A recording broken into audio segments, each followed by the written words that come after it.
Hi friends, നമ്മളിന്ന് വിനിച്ചാൻ്റെ അടുത്താണ് വന്നിരിക്കുന്നത് കേട്ടോ. വിനിച്ചാൻ്റെ അടുത്ത് നമ്മൾ കഴിഞ്ഞ പ്രാവശ്യം 9 ബോൾട്ട് എന്ന് പറയുന്ന ഏലം പരിചയപ്പെടുത്താനായിട്ട് വന്നായിരുന്നു. വിനിച്ചേട്ടാ, ഇപ്പം ഏതൊക്കെ വെറൈറ്റി നമ്മൾ ചെയ്യുന്നുണ്ട്? ഇപ്പം വിനിച്ചേട്ടൻ 3-4 ഐറ്റം വെറൈറ്റി ഏലങ്ങൾ ചെയ്യുന്നുണ്ടല്ലോ. ഉണ്ട്. നമ്മൾ എല്ലാം പരീക്ഷണാടിസ്ഥാനത്തിൽ എല്ലാം ചെയ്യുന്നുണ്ട്. ഇട്ടിട്ടുണ്ട്. ഭൂമിയുണ്ട്, സുഹാസിനിയുണ്ട്, 9 ബോൾട്ട് ഉണ്ട്, ഗ്രീൻ ഗോൾഡ് ഉണ്ട്, തിരുതാളിയുണ്ട്, നെല്ലാനിയുണ്ട്, കണിപറമ്പനുണ്ട്. ഓക്കെ, ഇതിനകത്ത് എല്ലാം തന്നെ ബെറ്റർ ഏലമാണോ? എല്ലാം ഓരോ കാലാവസ്ഥയ്ക്കും ഓരോ സ്ഥലത്തിനും ഒക്കെ അനുസരിച്ച് അതിൻ്റെതായിട്ടുള്ള വ്യത്യാസങ്ങളും. ഓക്കെ, ചൂട് കാലാവസ്ഥയ്ക്ക് ഏത് ഏലമായിരിക്കും ബെറ്റർ? ചൂട് കാലാവസ്ഥയ്ക്ക് ഇപ്പൊ ഈ സുഹാസിനി, ബൊമ്മി ഒക്കെ കുഴപ്പമില്ലെന്ന് തോന്നുന്നു. അതെ അല്ലേ. പിന്നെ കണിപറമ്പനും തീർത്തും മോശമല്ല. ഓക്കെ, നമ്മൾ എന്തൊക്കെയാ ഇതിന് വളങ്ങള് പ്രത്യേകിച്ച്? നമ്മള് ജൈവവളങ്ങളാണ് കൂടുതൽ ചെയ്യുന്നത്. കൂടുതൽ ജൈവവളങ്ങളാണ് ചെയ്യുന്നത് അല്ലേ? എല്ലുപൊടി, വേപ്പ് പിണ്ണാക്ക്, എഗ്മീല് അങ്ങനെയൊക്കെയുള്ള ചെയ്യുന്നു. പിന്നെ പോളിയർ ഒരു 10-45 ദിവസം കൂടുമ്പോൾ പോളിയർ. 45 ദിവസം കൂടുമ്പോൾ പോളിയർ കഴിക്കുന്നത് അല്ലേ? 19 അല്ല, ഓരോ കാലാവസ്ഥയ്ക്ക് അനുസരിച്ച് ചെയ്യും. നൈട്രജൻ കുറവുള്ള വളങ്ങൾ മഴക്കാലത്ത് ചെയ്യുന്നു. അത് മീഡിയം ആയിട്ട് 19 ഒക്കെ ഉള്ളത് ഒരു നവംബർ കഴിഞ്ഞിട്ട് ചെയ്യാം. പിന്നെ മരുന്നുകൾ ഇപ്പൊ നമുക്ക് കേടുഭാഗങ്ങൾ വല്ലതും കണ്ടുവരുന്നുണ്ടോ? അഴികലുകളൊക്കെ ഉണ്ട്. അപ്പൊ അതിന് ബോർഡോ ഇപ്പൊ ചെയ്തിട്ട് നിർത്തിയേക്കാണ്. ഇപ്പം പണ്ടത്തെ പോലെ ബോർഡോയിലൊന്നും ഏക്കുന്നില്ല. ജനറേഷൻ ഫംഗിസൈഡൊക്കെ കൂടുതൽ ഉപയോഗിക്കുന്നു. ഇപ്പം വില കൂടിയ മരുന്നുകളാണല്ലോ കൂടുതലും. 1/2 കിലോയ്ക്ക് 3500 രൂപയൊക്കെയുള്ള ട്രെഞ്ച് ചെയ്യാനൊക്കെയാ വളക്കടക്കാർ പറയുന്നത്. ഏലകൃഷി നമുക്കിപ്പോ ലാഭകരമാണോ ഇപ്പോഴത്തെ അവസ്ഥയിൽ? വില ഉണ്ടെങ്കിൽ ഈ വർഷം ഒന്നും ശരിക്കും പറഞ്ഞാൽ ലാഭമാണോ എന്ന് പോലും പറയാൻ പറ്റില്ല. എന്നാ വെച്ചാൽ രണ്ടെടുപ്പ് കഴിയുമ്പോൾ കാലാവസ്ഥ മോശമാണ്. നമുക്കൊട്ട് അനുയോജ്യമല്ലല്ലോ. ഇപ്പൊ ഈ ടെമ്പറേച്ചർ ആയതുകൊണ്ട് തന്നെ നനവ് കുറവല്ലേ? നനവ് പറയുന്നില്ല, നനവ് ആവുന്നില്ല, കാ വിരിയുന്നില്ല. അല്ലെ നല്ല കാ കിടക്കേണ്ട സമയത്ത് ഇല്ല കാര്യം. നമുക്കിപ്പോ ഏതെങ്കിലും ഇനത്തിന്റെ തട്ടകൾ കൊടുക്കാനുണ്ടോ ഈ സമയത്ത്? ഒന്നും ആയിട്ടില്ല. കാ തീരുന്ന അവസരത്തിൽ ആരെങ്കിലും ഒക്കെ ചോദിച്ചു കഴിഞ്ഞാൽ ഞള്ളാനി ഉണ്ടല്ലേ? ഞള്ളാനി നമ്മൾ എന്നാ വിലക്ക് കൊടുക്കുന്നത്? 120. ഞള്ളാനി നല്ല ഞള്ളാനി നമുക്ക് ഇവിടെ തൈ നിപ്പില്ലേ? കാഴ്ച നെള്ളാനി നിപ്പില്ലേ? ഓക്കെ, അപ്പൊ ആവശ്യമുള്ളവർക്ക് ഞാൻ അതിന്റെ വീഡിയോ ഒന്ന് കാണിക്കാം കേട്ടോ. ഞാനിപ്പോ ആദ്യം പരിചയപ്പെടുത്തുന്നത് ഇത് ഏതാ എന്നൊന്ന് പറഞ്ഞ? ഇത് സുഹാസിനി, കൊടക് സുഹാസിനി എന്ന് പറഞ്ഞ. ഇത് കൊടക് സുഹാസിനി എന്ന് പറയുന്നത് 9 വോൾട്ടിന് മുകളിൽ ഉണ്ട് കേട്ടോ. നല്ല ബോൾഡ് കാവയാണ്, അതാണ് ഇതിന്റെ പ്രത്യേകത. ഇതില് നല്ല ശരത്തിന് നല്ല നീളം ഉണ്ടല്ലേ? കണ്ടോ, ഈ നീളമുണ്ട് ശരത്തിന്. ഇത്ര നീളമുണ്ട്. എനിക്ക് തോന്നുന്ന ഒരു 2 മീറ്റർ, 1.5 മീറ്റർ, 2 മീറ്റർ അടുത്ത് നീളമുണ്ട്. അത് നല്ലപോലെ തന്നെ അത്യാവശ്യം നല്ലപോലെ തന്നെ കായുണ്ട് കേട്ടോ. കൊടക് സുഹാസിനി. ഓക്കെ, ഇതിന്റെ തന്നെയാണ് ഈ നിൽക്കുന്നത് അല്ലേ? കണ്ടോ, ഇതിന് ശരിക്ക് ശരത്തിന് നല്ല നീളം.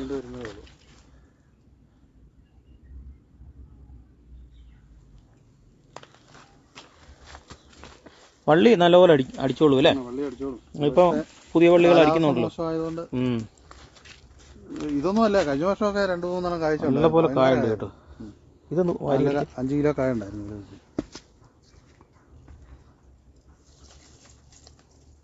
അങ്ങോട്ട് നോക്കിയേ, പുള്ളി നിന്ന് കഴിഞ്ഞാൽ പുള്ളിയെ കാര്യം പൊക്കമുണ്ട്. ഇതാണ് കൊടക് സുഹാസിനി. നമ്മള് ഒരു വെറൈറ്റി സാധനം കേട്ടോ. ഇങ്ങനെ ഞാൻ പരിചയപ്പെടാൻ മെയിൻ കാര്യം എന്നാന്ന് വെച്ചാൽ ഇത് കൂട്ട് വെറൈറ്റി ആയിട്ട് എവിടെന്നെങ്കിലും സംഘടിപ്പിച്ചുകൊണ്ടിരിക്കും. നമ്മൾ കൂടുതലായിട്ട് ഇവിടെ ഒന്നും ഇല്ലാത്ത ഐറ്റം സാധനങ്ങൾ കണ്ടോ. അദ്ദേഹത്തിനെ കഴിഞ്ഞും പൊക്കം കൂടുതലുണ്ട് കണ്ടോ. അതിൽ കൂടുതൽ പൊക്കത്തിലാണ് ശരം നിൽക്കുന്നത്. ഇത് കൊടക് സുഹാസിനി. ഇതിന്റെയൊക്കെ തൈ ഇപ്പൊ ചോദിച്ചാൽ കൊടുക്കാനില്ല. കാരണം പുള്ളിക്ക് ഏതെങ്കിലും അവസരത്തിൽ ഇത് ഉള്ള സമയത്ത് അടുത്ത സീസണിലൊക്കെ ഉണ്ടാവും. ഇതൊക്കെ ആ വെറൈറ്റി ആവട്ടോ. നല്ലപോലെ തന്നെ കാ വരുന്നതാണ്. ഇതേതാ? ഇത് തിരുതാളി കേട്ടോ. തിരുതാളി ഏറ്റത്തിൽപ്പെട്ട ഏലമാണ്. ഇതും അത്യാവശ്യം ശരം നീളവും കാര്യങ്ങളും ഒക്കെ ഉള്ള ഏലമാണ്. വലിപ്പം കായ്ക്ക് വലിപ്പം കുറവാണ്. ഇതാ എപ്പോഴും കാവലിപ്പം വരുന്നത് അല്ലേ? ഇതിപ്പോ കണ്ടോ, ഇത് ചെറിയൊരു തൈ വെച്ചേക്കുന്നതാ.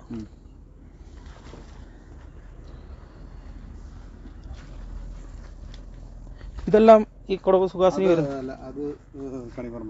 ഇത് കണിപറമ്പന അല്ലേ?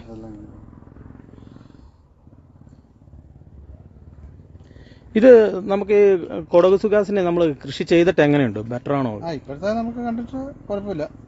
ഈ 2 വർഷം ആകുന്നുള്ളൂ. അതുകൊണ്ട് നമുക്ക് ഇതിന്റെ സമ്പൂർണ്ണ വിജയമാണോ ഒന്നും പറയാൻ പറ്റത്തില്ല. അതുകൊണ്ട് തന്നെ നമ്മളിത് കൂടുതൽ ആരോടും പ്രൊമോട്ട് ചെയ്യുന്നില്ല. നമ്മളിപ്പം 2 വർഷം ആയതുകൊണ്ട് ഒരു ഏലത്തിനെ കുറിച്ച് 2 വർഷം കൂടെ കഴിഞ്ഞിട്ട് നമ്മളിത് ബിസിനസ് ആയിട്ട് ചെയ്യുള്ളൂ. നമ്മളല്ലാതെ ആൾക്കാർക്ക് തട്ടം കൊടുത്ത് പറ്റി. അതെ, എന്തായാലും സാധനം കണ്ടോ. അത്യാവശ്യം നല്ല രീതിയിൽ തന്നെ കായ ഉണ്ടാകുന്ന ഒരു ഏലമാണ്. പിന്നെ ഇതിനെക്കുറിച്ച് നമുക്ക് ഇപ്പം പറയാൻ പറ്റത്തില്ലെന്നാണ് അദ്ദേഹം പറയുന്നത്. എന്തായാലും എനിക്ക് കണ്ടിട്ട് നല്ലൊരു ഇത് ഇപ്പോഴും ഇതിൻ്റെ നീളം വീണ്ടും വീണ്ടും വന്നുകൊണ്ടിരിക്കുന്നുണ്ട് കേട്ടോ, കഴിഞ്ഞിട്ടില്ല. ഇതിപ്പോൾ ഒരു 2 മീറ്റർ അടുത്ത് നീളമുണ്ട്. പിന്നെ ഇത് ഒരു ഫിസേറിയം വന്ന പോലെ നിൽക്കുമല്ലേ ചെടി, പക്ഷെ അത് കേടല്ല. ഇതുപോലെ ആണ് സംഭവം, ഇത് കേടല്ല സംഭവം. ഇതിൻ്റെ ഈ ഒരു തട്ടയുടെ ഒരു രീതിയാണിത്. നല്ല ഹൈറ്റ് ഉണ്ട് കേട്ടോ, ഒരു എനിക്ക് തോന്നുന്നൊരു 10-20 അടി ഹൈറ്റ് ഉണ്ടാകുന്നുണ്ട് തട്ടയ്ക്ക്. ഓക്കെ, എന്തായാലും ഇത് കോട്ടക സുഹാസിനി.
ഇത് ബൊമ്മി വെറൈറ്റിപ്പെട്ട ഒരു ഏലമാണ് കേട്ടോ. ബൊമ്മി എന്ന് പറയുന്ന ഏലമാണ്. ഇതും അത്യാവശ്യം കുഴപ്പമില്ല അല്ലേ, നല്ല ഇതുണ്ട്, അത് നല്ല ചട്ടനീളമുണ്ട്, ഗ്രീൻ കളറാണ്. ഈ ബൊമ്മി കൃഷി ചെയ്തിട്ട് എങ്ങനെയുണ്ട് പെർഫോമൻസ്? ഇങ്ങനെയൊന്നും അല്ല ഇത്. ഇതിപ്പോ ഈ കാലാവസ്ഥ ഇച്ചിരി മോശമായതുകൊണ്ട് ബൊമ്മി എങ്ങനെയുണ്ട് അഭിപ്രായത്തില്? കുഴപ്പമായിട്ട് തോന്നുന്നില്ല. ഇതുകൊണ്ട് ഇതെല്ലാം നല്ലപോലെ കായ എടുത്താ വേനക്ക് തൊട്ട് തിരിഞ്ഞ് ഇത് കണ്ടോ, ഏകദേശം നല്ല രീതിയിൽ കായ എടുത്ത് മാറി ഇപ്പൊ ഇത്ര കായ. ഇനി ഇതില് ഇത്രത്തോളം കായ ബാലൻസ് ഉണ്ട്. ബൊമ്മി വലിയ കേടുഭാഗങ്ങളൊന്നും ഇല്ലാത്ത ഒരു ബൊമ്മി ഒട്ടും കേടില്ല. കേട് ഏറ്റവും കുറവ് ബൊമ്മിക്കാന്ന് തോന്നുന്നല്ലേ, വലിയ കുഴപ്പമില്ലാത്ത ഇച്ചിരി പൊങ്ങി മറിയുന്നോണ്ട് ഇതുകൊണ്ട് ഇത്രയും പൊങ്ങിയാ വരുന്നത്. സുഹാസിനിയുടെ കണ്ടില്ലേ ഇച്ചിരി നിലത്തൂടെ ഇത്. അതിന്റെ അതാ നമ്മള് ഈ പ്രൊമോട്ട് ചെയ്യാൻ പഠിച്ചിട്ട് ചെയ്യാൻ പറ്റും. ഈ നിലത്തൂടെ പോകുന്നോണ്ട് അതിന്റേതായിട്ടുള്ള ഇത് ശകലം പൊങ്ങി മറിഞ്ഞ് നിൽക്കുന്നോണ്ട് മറിയുക കണിപ്പറമ്പിന്റെ ഒക്കെ പോലെ അതുപോലെ തന്നെയാ അല്ലേ. പക്ഷെ അത് മറ്റേത് നേരെ ഇങ്ങനെ വന്ന് ബൊമ്മിയുടെ നമുക്ക് വേറെ നിൽപ്പുണ്ടോ?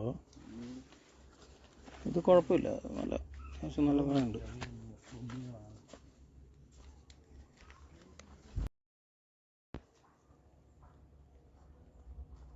താഴോട്ടാ നിൽക്കുന്ന ഭൂമി. ഈ സുഹാസിനി അങ്ങോട്ട് പടന്ന് നിൽക്കുക അല്ലേ, നിലത്ത് പറ്റി കിടക്കുക.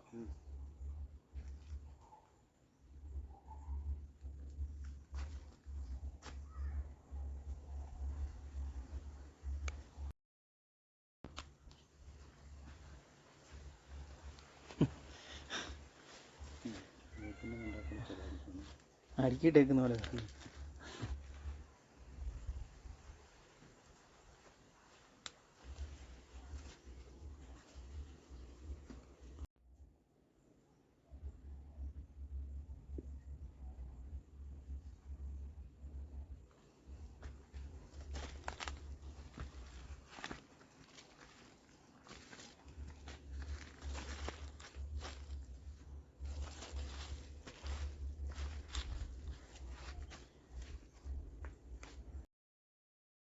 ഇത് ഗ്രീൻ ഗോൾഡ് വെറൈറ്റി പെട്ട ഏലോ കേട്ടോ. ഇത് നല്ല പോലെ ശരനീളം വെക്കുന്നതാണ്. ഇത് കണ്ടോ, ശരത്തിന്റെ ഹൈറ്റ് കണ്ടോ, ശരം ഇത് ഇത്ര ഹൈറ്റിലാണ് നിൽക്കുന്നത്. ഇതെങ്ങനെയുണ്ട് ഇതിന്റെ ഗ്രീൻ ഗോൾഡ്? കേടുഭാഗം നമ്മൾ നോക്കിയിട്ട് കൂടുതലാ അല്ലേ. പക്ഷെ നന്നായിട്ട് കായ നല്ല പോലെ ബോൾഡ് കായുമാണ്, നിറച്ച് കായും ഉണ്ടാകും. അതെ അല്ലേ. ആദ്യമേ കായുണ്ട്. എനിക്ക് ഏറ്റവും ഇതിന്റെ പ്രത്യേകത ഏറ്റവും നമ്മള് ആദ്യത്തെ ഏറ്റവും ജനുവരി മാസം തൊട്ട് 2ാം റൗണ്ട് കായ ആകും. ഇതേലെ ബാക്കിയുള്ളതെല്ലാം തീരുമ്പോഴത്തേനും ഇവിടുത്തെ അടുത്ത അടുത്ത കായാകും. എന്നാന്നറിയോ, ഈ ഒരു വിനിച്ചേട്ടൻ്റെ ഒരു പ്രത്യേകത, വിനിച്ചേട്ടൻ ഏത് വെറൈറ്റി കിട്ടിയാലും അത് നന്നായിട്ട് പരീക്ഷിക്കും അല്ലേ. പരീക്ഷിച്ചതിന് ശേഷമാണ് നമ്മൾ നോക്കുന്നുണ്ട്. നോക്കിയിട്ടാണ് നല്ല രീതിയിൽ കൃഷിയിലോട്ട് ഇറങ്ങിത്തിരിക്കുകയുള്ളൂ. ഓക്കെ, എന്തായാലും ഇത് കൊള്ളാം കേട്ടോ. ഈ ഗ്രീൻ ഗോൾഡ് നല്ലൊരു വെറൈറ്റിയാണ്. അത്യാവശ്യം നല്ല രീതിയിൽ തന്നെ കായും കാര്യങ്ങളും ഉണ്ട്. നല്ല ശരത്തിന് നല്ല നീളവും കാര്യങ്ങളും ഒക്കെ ഉണ്ട്. ബോൾഡ് കായാണ്, നല്ല ബോൾഡായിട്ടുള്ള കാ തന്നെയുണ്ട്. നല്ല ഹൈറ്റുള്ള ശരവും ഉണ്ടാകുന്നുണ്ട്.